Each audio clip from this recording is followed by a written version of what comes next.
very much. Thank you. Love you. Love you too. God bless you. God bless you. ਸਾਰਿਆਂ ਨੂੰ ਸਲਾਮ ਜੀ।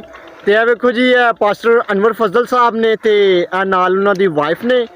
ਤੇ ਮਾਮਲਾ ਤਾਂ ਤੁਸੀਂ ਸਾਰਾ ਵੇਖ ਲਿਆ, ਸਾਲਗਿਰਾ ਦਾ ਮਾਮਲਾ ਸੀ, ਠੀਕ ਹੈ। ਤੇ ਜਿਹੜੇ ਖੁਦਾ ਦੇ ਖਾਦਮ ਹੁੰਦੇ ਨੇ ਤੇ ਉਹਨਾਂ ਦੀ ਜਿਹੜੀ ਵਾਈਫ ਹੁੰਦੇ ਨੇ ਨਾ, ਬੂਆ ਜੀ, ਇਹ ਸਾਡੇ ਲਈ ਨੁਮਾਇੰਦਾ ਹੁੰਦੇ ਨੇ ਕਲੀਸਿਆ ਲਈ ਖਾਸ ਤੌਰ ਤੇ, ਕਿਉਂਕਿ ਸਟੇਜ ਤੇ ਖੜੇ ਹੁੰਦੇ ਨੇ। ਇਹਨਾਂ ਦਾ ਲਿਬਾਸ ਤੇ ਇਹਨਾਂ ਦੀ ਤਾਲੀਮ ਦੇਣ ਦਾ ਤੌਰ ਤਰੀਕਾ ਇਹਦੇ ਤੇ ਕਲੀਸਿਆ ਅਮਲ ਕਰਦੀ ਏ, ਕਿਉਂਕਿ ਇਹ ਬਾਈਬਲ ਮੁਕੱਦਸ ਦੇ ਮੁਤਾਬਕ ਸਾਨੂੰ ਤਾਲੀਮ ਦਿੰਦੇ ਨੇ, ਆਗਾਹ ਕਰਦੇ ਨੇ। ਤੇ ਵੇਖੋ ਜੀ, ਇਹ ਖੁਦਾ ਦੇ ਖਾਦਮ ਹੋ ਕੇ ਜਿਹੜੀ ਹਰਕਤ ਕਰ ਰਹੇ ਨੇ ਨਾ, ਇਹ ਅੱਛੀ ਨਹੀਂ ਹੈ, ਕਿਉਂਕਿ ਇਹ ਯੂਰਪ ਮੁਮਾਲਕ 'ਚ ਹੁੰਦਾ ਹੈ, ਠੀਕ ਹੈ। ਲੇਕਿਨ ਸਾਡੇ ਪਾਕਿਸਤਾਨ 'ਚ ਜਿਹੜੀ ਰਵਾਇਤ ਹੈ ਨਾ, ਇਹ ਮਰਦ ਦੀ ਤੇ ਔਰਤ ਦੀ ਜਿਹੜੀ ਪ੍ਰਾਈਵੇਸੀ ਹੈ, ਇਹ ਸਿਰਫ ਉਹਦੇ ਕਮਰੇ ਦੀ ਹੱਦ ਤੱਕ ਹੈ।